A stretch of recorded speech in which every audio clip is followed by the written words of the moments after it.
오늘 아침 일어나서 뉴스를 보니 또 화가 치밀어 오르지 않으셨습니까?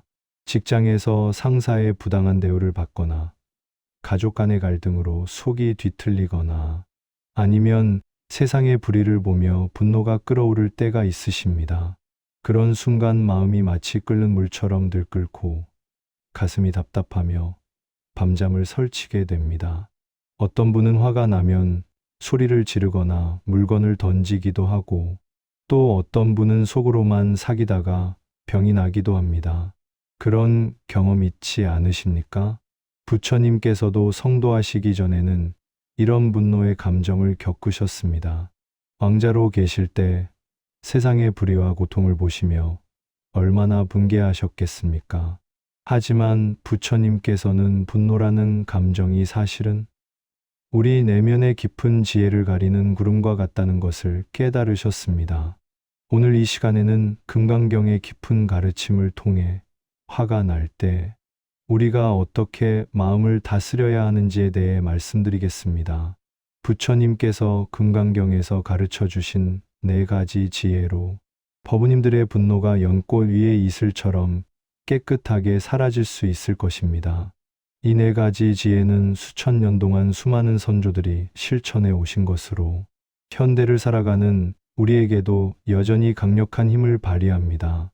첫 번째는 분노의 실체를 바르게 보는 지혜, 두 번째는 상대방에 대한 고정된 생각을 버리는 지혜, 세 번째는 현재 순간에 머무는 지혜, 그리고 네 번째는 자비로 분노를 승화시키는 지혜입니다.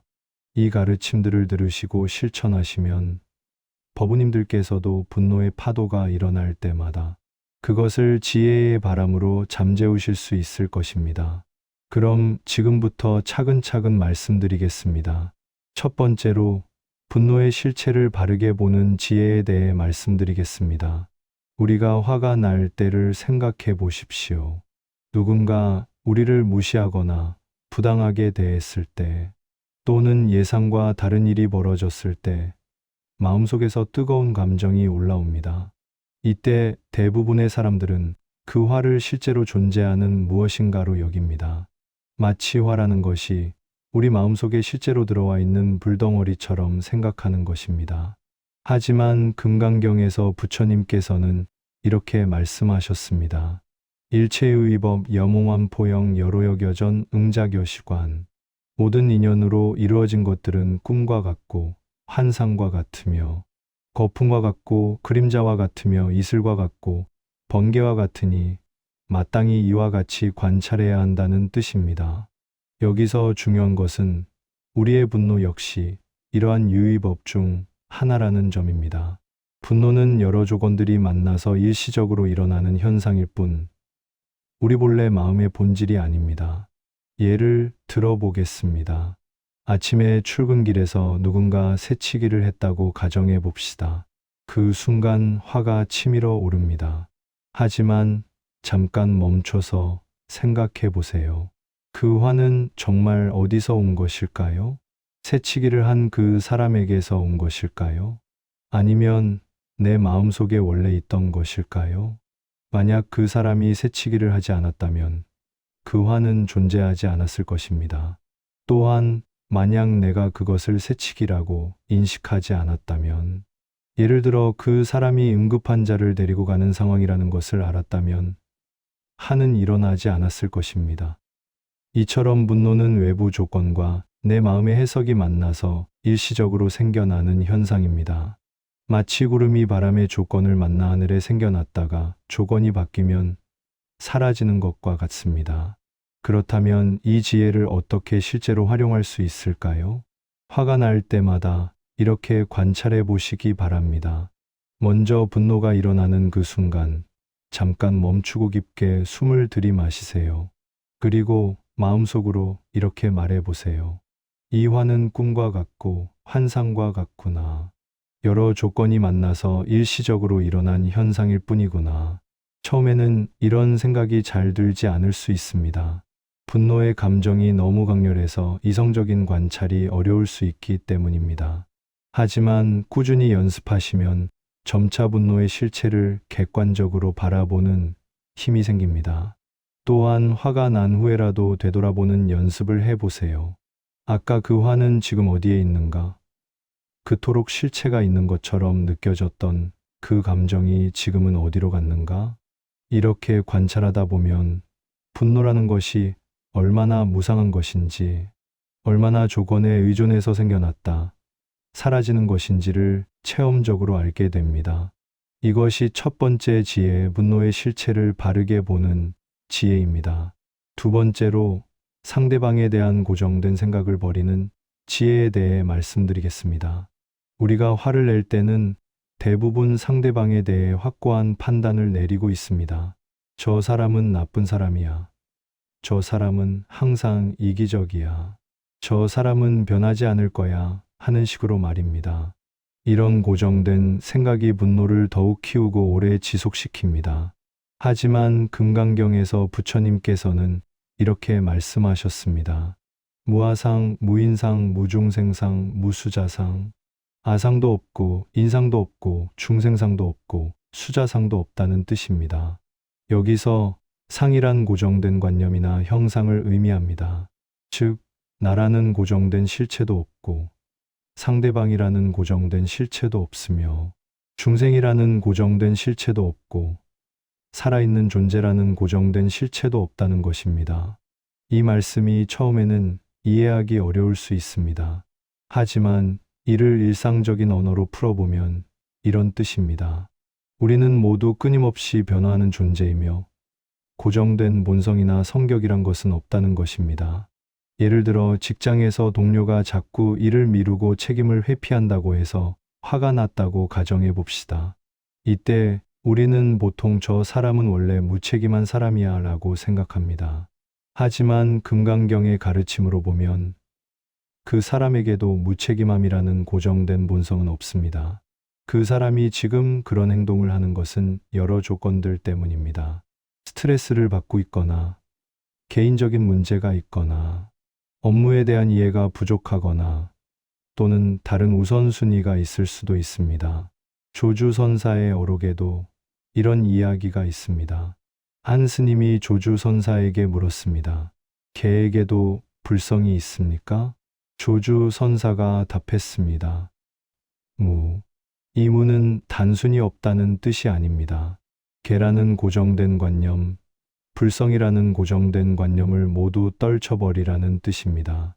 마찬가지로 우리가 화를 낼 때도 상대방에 대한 고정된 관념을 떨쳐버려야 합니다. 그렇다면 이 지혜를 어떻게 실천할 수 있을까요? 화가 났을 때 상대방에 대해 내가 내린 판단을 한번 점검해 보세요. 나는 지금 저 사람을 어떤 사람이라고 생각하고 있는가? 그리고 그 생각이 정말 절대적인 진실인지 의문을 가져보세요. 저 사람이 항상 그런 사람일까? 다른 상황에서는 다르게 행동할 수도 있지 않을까? 또한 상대방의 입장에서 생각해 보는 연습을 해보세요. 저 사람은 지금 어떤 상황에 있을까? 어떤 어려움을 겪고 있을까? 이것이 상대방의 행동을 정당화하라는 뜻은 아닙니다. 잘못된 행동은 잘못된 것이지만 그 행동을 한 사람 자체를 고정된 틀에 가두지 말라는 뜻입니다. 실제로 이런 연습을 해보시면 놀라운 경험을 하게 됩니다. 상대방에 대한 고정된 생각을 놓아버리는 순간 분노도 함께 힘을 잃게 됩니다. 왜냐하면 분노의 많은 부분이 우리의 고정된 관념에서 나오기 때문입니다. 매일 밤 잠자리에 들기 전에 이런 성찰을 해보세요. 오늘 내가 다른 사람들에 대해 내린 판단들은 무엇인가? 그 판단들을 조금 느슨하게 할 수는 없을까? 이것이 두 번째 지혜, 상대방에 대한 고정된 생각을 버리는 지혜입니다. 세 번째로 현재 순간에 머무는 지혜에 대해 말씀드리겠습니다. 분노가 일어날 때 우리 마음을 자세히 관찰해 보면 흥미로운 현상을 발견하게 됩니다. 대부분의 경우 우리는 과거의 기억이나 미래에 대한 걱정 때문에 화를 냅니다. 저번에도 저 사람이 그랬는데 앞으로도 계속 이럴 텐데 하는 생각들 말입니다. 하지만 금강경에서 부처님께서는 이렇게 말씀하셨습니다. 과거 신불 가득, 현재 신불 가득, 미래 신불 가득. 과거 마음도 얻을 수 없고 현재 마음도 얻을 수 없고 미래 마음도 얻을 수 없다는 뜻입니다. 이는 마음이라는 것이 끊임없이 변화하며 잡을 수 없는 것임을 가르쳐 줍니다. 특히 과거의 마음과 미래의 마음은 지금 이 순간에는 존재하지 않습니다. 오직 현재 이 순간의 마음만이 실제로 경험할 수 있는 것입니다. 부처님의 일화 중에 이런 이야기가 있습니다. 한 사람이 부처님께 달려와서 소리쳤습니다. 당신은 거짓 스승이다. 사람들을 속이고 있다. 그러나 부처님께서는 조금도 화를 내지 않으시고 조용히 물으셨습니다. 만약 누군가 당신에게 선물을 주는데 당신이 받지 않는다면 그 선물은 누구의 것이 되겠습니까? 그 사람이 선물을 준 사람의 것이죠 라고 답하자 부처님께서 말씀하셨습니다. 그렇습니다. 당신이 지금 저에게 화와 모욕을 선물로 주고 있지만 저는 받지 않겠습니다. 그러니 그것은 당신의 것으로 다시 돌아갑니다. 이 일화에서 부처님께서는 현재 순간에 완전히 머물러 계셨습니다. 과거에 누군가 자신을 비난했던 기억도 미래에 이런 일이 또 있을 것이라는 걱정도 하지 않으시고 오직 지금 이 순간 일어나고 있는 일에만 온전히 집중하고 계셨습니다. 우리도 이런 지혜를 실천할 수 있습니다. 화가 날 때 잠시 멈추고 이렇게 자문해 보세요. 지금 내가 화내고 있는 것은 정확히 무엇인가? 이것은 과거의 일인가? 미래에 대한 걱정인가? 아니면 지금 이 순간 일어나고 있는 일인가?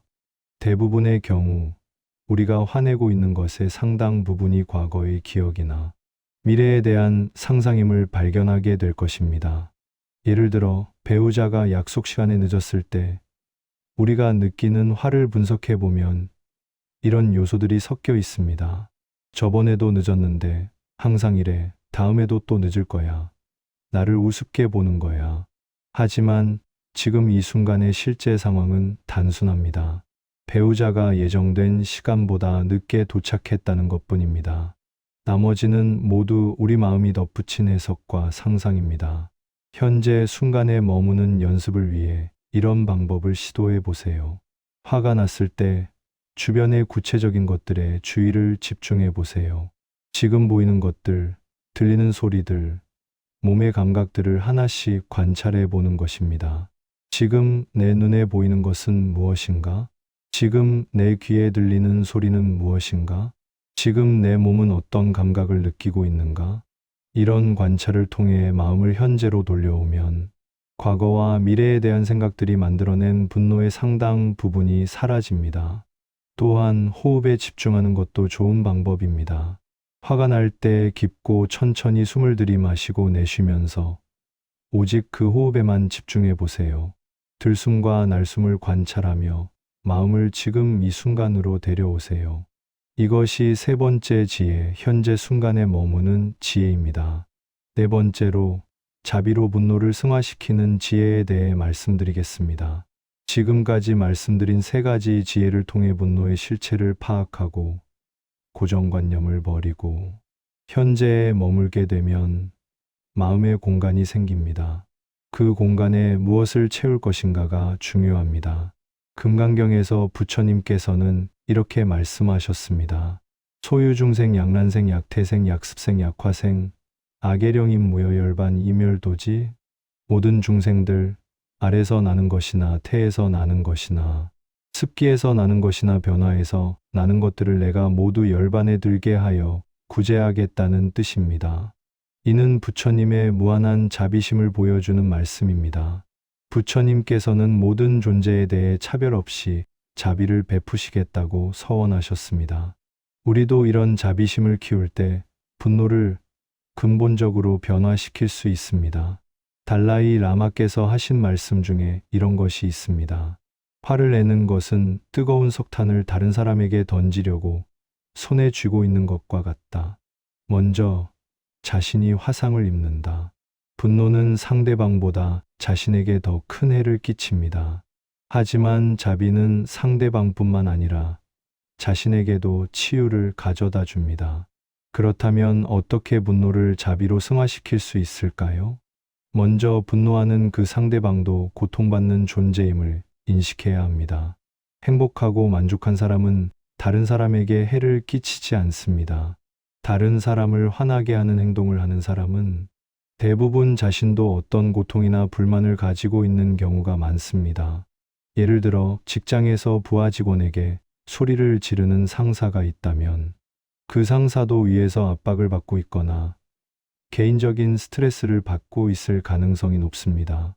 물론 이것이 그의 행동을 정당화하는 것은 아니지만 그를 이해하고 연민을 느끼는데 도움이 됩니다. 자비 명상을 실제로 해보시기 바랍니다. 화가 난 상대를 마음속으로 떠올리면서 이렇게 말해보세요. 저 사람도 행복하기를 원합니다. 저 사람도 고통에서 벗어나기를 원합니다. 저 사람도 평화롭기를 원합니다. 저 사람도 자유롭기를 원합니다. 처음에는 이런 말들이 진심으로 느껴지지 않을 수 있습니다. 오히려 억지스럽게 느껴질 수도 있습니다. 하지만 계속 연습하다 보면 점차 진심에서 우러나는 자비심을 느낄 수 있게 됩니다. 또한 자신에 대한 자비도 중요합니다. 화를 낸 자신을 자책하지 마세요.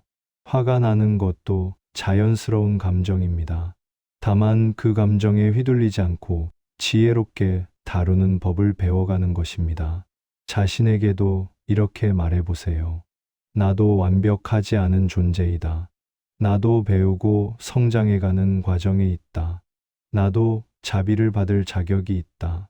또 다른 실천 방법은 상대방을 위해 기도하거나 좋은 일을 하는 것입니다. 화가 난 사람을 위해 마음속으로 기도해 보세요. 저 사람이 행복하고 건강하기를 빕니다. 저 사람의 고통이 줄어들기를 빕니다. 아니면 그 사람을 대신해서 좋은 일을 해보세요. 자선 단체에 기부를 하거나 다른 사람을 도와주거나 환경을 보호하는 일을 하는 것입니다. 이런 행동들은 분노의 에너지를 긍정적인 에너지로 변화시킵니다. 선잔 전통에서는 이를 독을 약으로 바꾸는 것이라고 표현합니다. 분노라는 독을 지혜와 자비라는 약으로 변화시키는 것입니다. 실제로 많은 사람들이 이런 경험을 합니다. 자신을 화나게 했던 사람에 대해 자비 명상을 꾸준히 하다 보면 그 사람에 대한 감정이 완전히 바뀌는 것을 경험합니다. 화와 원망이 이해와 연민으로 바뀌고 때로는 그 사람과 더 좋은 관계를 맺게 되기도 합니다. 이것이 네 번째 지혜, 자비로 분노를 승화시키는 지혜입니다. 법우님들, 오늘 말씀드린 금강경의 네 가지 지혜를 다시 정리해 드리겠습니다. 첫째, 분노의 실체를 바르게 보는 지혜입니다. 분노는 꿈과 환상처럼 여러 조건이 만나서 일시적으로 생겨나는 현상이지 우리 본래 마음의 본질이 아닙니다. 둘째, 상대방에 대한 고정된 생각을 버리는 지혜입니다. 모든 존재는 끊임없이 변화하며 고정된 본성이란 없습니다. 상대방도 조건에 따라 달라질 수 있는 존재임을 인정해야 합니다. 셋째, 현재 순간에 머무는 지혜입니다. 과거의 기억이나 미래에 대한 걱정에서 벗어나 지금 이 순간에 온전히 집중함으로써 분노의 많은 부분을 해소할 수 있습니다. 넷째, 자비로 분노를 승화시키는 지혜입니다. 분노하는 상대방도 고통받는 존재임을 인식하고 그들을 위해 기도하고 좋은 일을 함으로써 분노를 자비로 변화시킬 수 있습니다. 이 네 가지 지혜는 하루아침에 완전히 체득할 수 있는 것이 아닙니다. 꾸준한 수행과 연습이 필요합니다. 하지만 조금씩이라도 실천해 나가시면 분노가 일어날 때마다 그것을 지혜의 기회로 만들어갈 수 있을 것입니다. 오늘 이 법문이 법우님들의 마음에 평화를 가져다 주기를 바랍니다. 화가 날 때마다 이 가르침들을 떠올리시고 실천하신다면 분노의 바다도 지혜의 바람으로 잠재울 수 있을 것입니다. 이 공덕이 모든 중생에게 회양되어 세상의 모든 분노와 갈등이 사라지고 평화와 자비가 넘쳐나기를 발언합니다. 좋아요를 눌러주시고 댓글로 법우님들의 경험이나 질문을 나누어 주시면 감사하겠습니다. 다음에도 부처님의 지혜로 현대를 살아가는 방법에 대해 계속해서 말씀드리겠습니다. 모든 법우님들께 무량한 자비가 함께 하시기를 빕니다. 나무아미타불 관세음보살